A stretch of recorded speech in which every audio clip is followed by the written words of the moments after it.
गुंडों से बचने के लिए एलिसिया ने क्लैन पर भरोसा करके सुसाइड तो कर ली, पर क्या वो सच में दोबारा जिंदा हो पाएगी या फिर उसकी कहानी का ये अंत था? तो चलिए देखते हैं कि आगे क्या होता है। तब यहाँ सारे गुंडे एलिसिया को मरा हुआ देखकर हैरान हो जाते हैं और वो इस चीज को लेकर बहुत ज्यादा डर रहे होते हैं कि अगर उनके बॉस को इसके बारे में पता लग गया तो वो उन्हें मार डालेगा। तब यहाँ एलिसिया अभी भी मरी नहीं होती है और उसे अपनी गर्दन के नीचे कुछ फील नहीं हो रहा होता, क्योंकि उसकी बॉडी पूरी तरह से टूट चुकी होती है और उसका बहुत सारा खून भी बह चुका होता है। मैं अभी भी जिंदा हूँ, पर अब मुझे क्या करना चाहिए? अगर मैं यहाँ से जल्द ना निकली तो वो गुंडे फिर से यहाँ आ जाएंगे। चलो अब मेरी बॉडी मूव करो। तब अचानक से एलिसिया का ब्लड मूव करना स्टार्ट कर जाता है और तभी वहाँ पर क्लैन की एक छवि बन जाती है। तुमने बहुत सारा ब्लड लॉस कर लिया है बेवकूफ लड़की। इसी ब्लड की वजह से तुम अब तक जिंदा हो। अगर तुम्हारी बॉडी से ये ब्लड खत्म हो गया तो तुम मर जाओगी, पर जब तक तुम मेरे काम की हो तब तक मैं तुम्हारे अंदर ये मैजिकल ब्लड डालता रहूंगा और इस ब्लड की मदद से तुम बिल्कुल ठीक हो जाओगी। पर तुम्हारे वो बॉडी पार्ट्स कभी वापस नहीं आएंगे जो पूरी तरह से खत्म हो चुके हैं। तो अगर ऐसी बात है तो आखिरकार तुम मुझे ठीक क्यों नहीं कर रहे हो? क्या अब तुम्हें मेरी कोई जरूरत नहीं है? मैं तो बस तुमसे इस टाइम एक क्वेश्चन पूछना चाहता हूँ। मैंने लूना के लिए एक वेट नर्स को ढूंढ लिया है जो कि गुंडों के साथ यहाँ पर पली बड़ी है और उसे देखकर मुझे लगता है कि ये लोग उसके साथ मिसबिहेव करते हैं। तो इसलिए मुझे लगा कि अगर मैं उसे ऑफर दूंगा तो वो मेरा ऑफर एक्सेप्ट कर लेगी, पर उसने मुझे मना कर दिया। आखिरकार ऐसा क्यों है? वो इस वजह से है क्योंकि उसकी नजरों में तुम एक स्लेव हो जो कि उसे यहाँ से आजाद नहीं करा सकता, और ऊपर से यहाँ से अगर कोई भी भाग जाता है तो ये गुंडे उसे जिंदा नहीं छोड़ते हैं, जिस वजह से उसे मौत से डर लग रहा होगा। तो अगर तुम्हें उसे विश्वास दिलाना है तो तुम्हें इन गुंडों को मारना होगा, और ये तो तुम्हारे लिए काफी आसान होने वाला है। मैं ऐसा कुछ नहीं कर सकता, क्योंकि अगर किसी को भी पता चला कि मैंने लूना माउंटेन छोड़ दिया है तो बहुत बड़ी मुसीबत हो सकती है और कुछ लोग इसका फायदा भी उठा सकते हैं। और ऊपर से अगर किसी को पता लग गया कि मैं यहाँ क्यों आया हूँ तो मेरे प्लान में बहुत सारी मुसीबतें आ सकती हैं। तो इसलिए तुम इन्हें मारोगी, क्योंकि एक हीरो पूरे गुंडों के ग्रुप को तो हरा ही सकता है ना। तो ये सुनकर एलिसिया हैरान हो जाती है और इसके लिए मना करने लगती है, पर क्लैन उसकी कोई बात नहीं सुनता और अपने मैजिक ब्लड से उसे फिर से जिंदा कर देता है, जिसे देखकर गुंडे हैरान हो जाते हैं। तब एलिसिया की सारी हड्डियां दोबारा से जुड़ने लगती हैं, जिस वजह से उसे बहुत दर्द होता है और वो जोर जोर से चीखने लगती है। तब वो गुंडे डिसाइड करते हैं कि वो उसे जबरदस्ती पकड़ लेंगे और उसे इस चीज के लिए मजबूर कर देंगे कि वो उन्हें वहाँ पर ले जाए जहाँ पर उसके साथियों के हथियार हैं। तब एक बंदा एलिसिया को कमजोर समझ के उस पर हमला कर देता है, पर एलिसिया अपनी बॉडी से उसकी तलवार को रोक लेती है और उसे मुक्का मारकर उसे दूर फेंक देती है। तब एलिसिया ये डिसाइड कर लेती है कि उन गुंडों को सिंपैथी की कोई जरूरत नहीं है, जिस वजह से वो उन्हें मारने का सोचकर अपने आप को बेड़ियों से आजाद कर लेती है और उनके साथ लड़ने के लिए तैयार हो जाती है। तब यहाँ पर हम क्लैन और लूना को देखते हैं। चलो अब नेरू को ढूंढा जाए ताकि वो तुम्हारी वेट नर्स बनने के लिए तैयार हो जाए। और लूना तुम चिंता मत करो, एलिसिया बहुत ज्यादा ताकतवर है, क्योंकि वो पहली ऐसी ह्यूमन है जो कि मेरे सींग के ऊपर हमला करने में कामयाब हुई थी।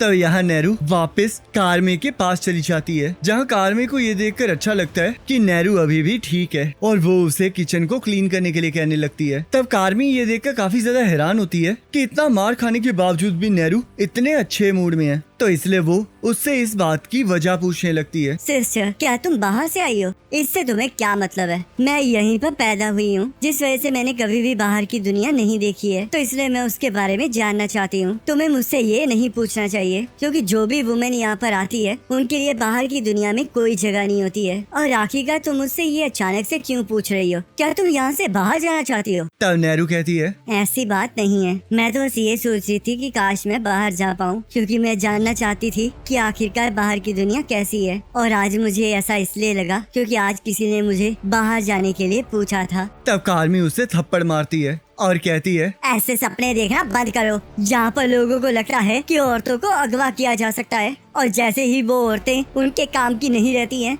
तब वो उन्हें ठिकाने लगा देते हैं। और आखिरकार मुझसे पहले तुम जैसी बेवकूफ लड़की को बाहर जाने के लिए किसने पूछ लिया? मैं ये बिल्कुल एक्सेप्ट नहीं करूँगी। तभी ब्रोको ने ये सब कुछ सुन लिया होता है और वो उनसे मिलने आ जाता है, जिस वजह से कारमी डर जाती है। तब हमें पता चलता है कि ब्रोको वहाँ पर इसलिए आया होता है ताकि वो लूना से मिल सके, जिस वजह से वो नेहरू को लेकर वहाँ से चला जाता है। तब कारमी उसे रोकने की कोशिश करने लगती है, पर वो ब्रोको के आगे कुछ नहीं कर पाती। आखिरकार अब कौन बेबीज को दूध पिलाएगा? तभी वहाँ पर क्लैन और लूना आ जाते हैं। क्या अब इसे दूध चाहिए? पर अब ये कभी पॉसिबल नहीं हो सकता क्योंकि उसने वो सपना देख लिया है जो किसी को भी देखना अलाउड नहीं है। आखिरकार इसका क्या मतलब है? अब मैं तुम्हें इसके बारे में क्या बताऊं? तभी कार में क्लैन की आंखों में देखती है, जिसे देखकर वो डर जाती है और क्लैन उसे सब कुछ एक्सप्लेन करने के लिए कहता है। तब यहाँ ब्रोको नेरू को लेकर एक केव में चला जाता है, जिसके बारे में नेरू को आज तक पता ही नहीं चला होता, जिस वजह से वो उस केव के बारे में पूछने लगती है। ये पहले एक मैजिक और माइन थी और यहाँ पर ऐसी और भी बहुत सी माइंस हैं। तुम्हें पता है कि जो हम ऑयल लैंप से यूज करते हैं उसका ऑयल भी मैजिक और को डिसॉल्व करके ही बनाया जाता है, क्योंकि स्वॉर्ड बनाने के अलावा मैजिक और को बाकी चीजों के लिए भी यूज किया जा सकता है और मैंने उसके ऊपर बहुत सारी रिसर्च की है। तब वहाँ नेहरू को किसी की हड्डियां दिखाई देती हैं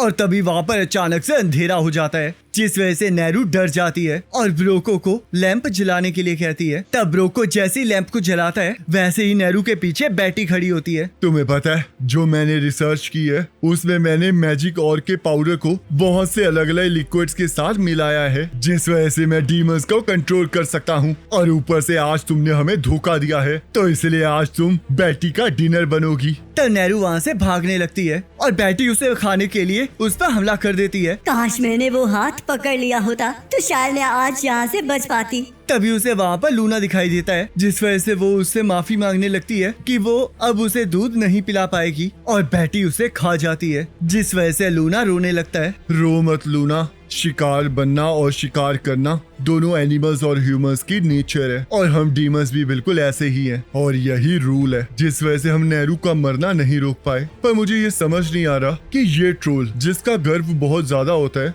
आखिरकार वो एक इंसान की बात क्यों मान रहा है। ये तो रूल्स के अगेंस्ट है ना। तब ब्रोको बैटी को क्लैन को खाने के लिए कहता है, पर बैटी क्लैन को देखकर बहुत ज्यादा डर चुकी होती है, जिस वजह से वो उल्टी करके नेहरू को बाहर फेंक देती है और क्लैन लूना और नेहरू को बाहर भेज देता है ताकि नेहरू अपने आखिरी समय में लूना के साथ अपना वक्त बिता सके और उसे अच्छा लगे। तब यहाँ ब्रोको बैटी को शांत करने की कोशिश कर रहा होता है और वो ध्यान देता है कि नेहरू और वो बच्चा गायब है, जिस वजह से उसे लगता है कि क्लैन एक मैजिशियन है। पर क्लैन को मैजिक के बारे में कुछ पता नहीं होता, क्योंकि वो टर्म अभी भी उस दुनिया के लिए नई होती है, जिसके बारे में कुछ ही लोग जानते हैं। अगर तुम मैजिक के बारे में जानना ही चाहते हो तो चलो मैं तुम्हें मैजिक के बेसिक्स ही बता देता हूँ। जो मेरे पास ये लिक्विड है इसके अंदर मैजिक ओर्स, कुछ जड़ी बूटियां और पैरासाइट फ्लाइज के बच्चे हैं, जिसकी वजह से मैं किसी की सोचने की एबिलिटीज को कम कर सकता हूँ और उन्हें कंट्रोल कर सकता हूँ। पर फिलहाल मैं इसके जरिए फीमेल ट्रोल्स को ही कंट्रोल कर सकता हूँ, पर एक दिन मैं डीमंस को भी कंट्रोल कर पाऊंगा और यही मेरा मैजिक है। तब वो आग के साथ उस चीज को मिला देता है, जिस वजह से वहाँ पर धूल बनके वो चीज फैलने लगती है और इससे बैटी फिर से ग्रोको के कंट्रोल में आ जाती है और क्लैन के ऊपर हमला कर देती है, जिससे कि क्लैन का खून निकलने लगता है। मुझे यकीन नहीं हो रहा कि एलिसिया ने मुझे मैजिक के बारे में नहीं बताया।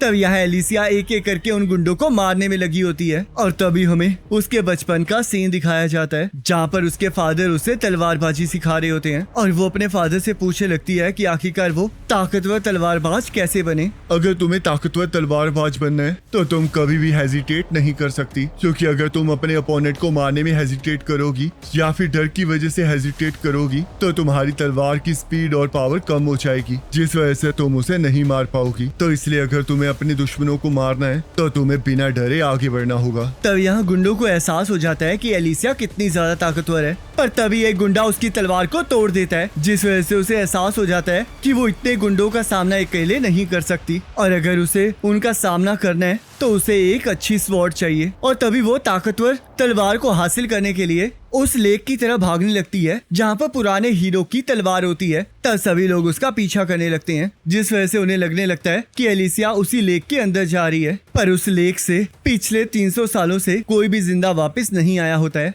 जिस वजह से उन्हें लग रहा होता है कि एलिसिया उसके अंदर छलांग नहीं मारेगी। तब एलिसिया एक एक्स को उठाकर थोड़ी ऊंचाई पर चली जाती है और कुछ रस्सियों को काट देती है, पर तब सभी लोग उसे घेर लेते हैं और उसे पकड़ने के लिए लकड़ी के प्लेटफॉर्म पर चढ़ने लगते हैं। पर तभी एलिसिया एक और रस्सी को काट देती है, जिससे कि वो प्लेटफॉर्म गिरने लगता है और बहुत सारे गुंडे पानी के अंदर गिर जाते हैं, जिस वजह से पानी के मॉन्स्टर्स उन पर हमला कर देते हैं और और उन्हें खाने लगते हैं। तब बचे हुए गुंडे नोटिस करते हैं कि एलिसिया वहाँ से गायब हो चुकी है और यहाँ हम देखते हैं एलिसिया एक बैरल में घुसकर उस लेक की गहराई में जा रही होती है ताकि वो हीरो की तलवार को हासिल कर सके। इस टाइम मेरे पास एक एडवांटेज है कि मैं सफोकेशन से नहीं मरने वाली और ऊपर से मैंने छलांग मारने से पहले बहुत सारी ऑक्सीजन को इनहेल कर लिया है, तो इसलिए मुझे तब तक अपनी सांस रोक के रखनी होगी जब तक मैं इस लेक की गहराई में ना पहुंच जाऊं। पर हम देखते हैं उस लेक के अंदर एक और मॉन्स्टर उसका इंतजार कर रहा होता है जिसके बारे में उसे पता नहीं होता। और इसी के साथ ये एपिसोड खत्म हो जाता है। अब नेक्स्ट एपिसोड का लिंक आपकी स्क्रीन पर आया होगा, उस पर क्लिक करके अगले एपिसोड को देख सकते हो।